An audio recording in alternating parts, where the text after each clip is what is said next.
let's talk about Kid Fish. Let's talk about how Kid Fish is easily the up and coming babyface that this industry needs. And I stand by that statement. When I was in the UK doing my string of advocating and backstage work for multiple promotions, I saw Kid Fish wrestle in person. I had the pleasure of watching him live, and I saw how well he worked the crowd, he worked the ring, and how well he really worked well with the person he was in the ring with. So I remember after his match, I sat down with him and I said, "This is what I want to do for you. I see something in you. I want to bring you to America and I want to give you a platform." And I did just that. I brought him to Triumph, and he was there for maybe 2 to 3 episodes, if I'm not mistaken. And I wanted his debut to be something big. I wanted his debut to be something that is talked about from now till the end of time. So I agent that match. Now, I don't really agent any other matches. That was just the one that I agent. And I wanted it to be something that was quick, where it was to the point that, like, this kid may be going somewhere. And it just did that. Now, after Triumph, he went on to wrestle around the United States and went back to the UK, wrestled in Japan, and then even went to Mexico.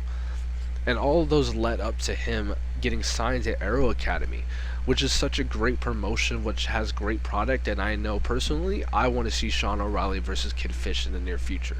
And I really hope that happens.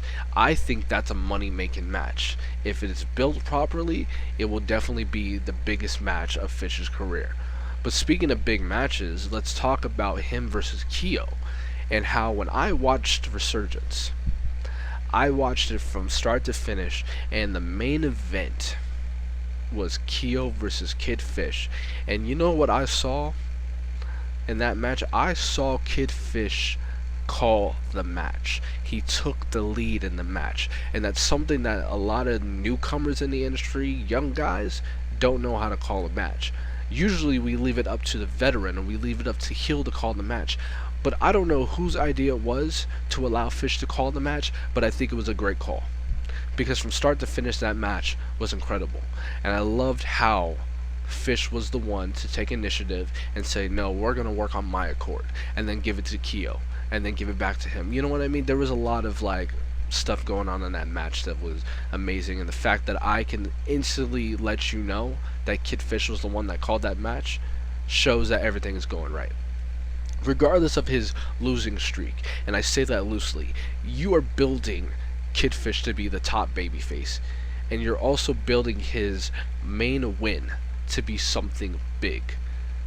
Again, we need more underdog baby faces to take more losses, to build character, because as soon as they win the big one, it is going to be the biggest thing and the most talked about thing in the industry. And I would like to believe that Kid Fish, along with other cruiserweights, are paving the way for the next generation. Just like when I was coming up, there were guys that were paving the way for me. Now, I'm advocating for guys to pave a way for the next, so they can pave a way for the next. You know what I mean? There are trailblazers in this industry that tend to come and go, and it's kind of like it's a trade-off system. It's a hierarchy. You know, you have guys that are trailblazers in my time, and then they kind of slow it down. They wait for this time to come up, and then the next time. It's just a ladder that keeps on climbing, and it's amazing. I can't wait to see more from Kid Fish. I really hope that more shows book Fish in a way that is believable. That's number one, believable. But I also want to see more losses from him, because he looks good in defeat. So when he has the big one, it means so much more.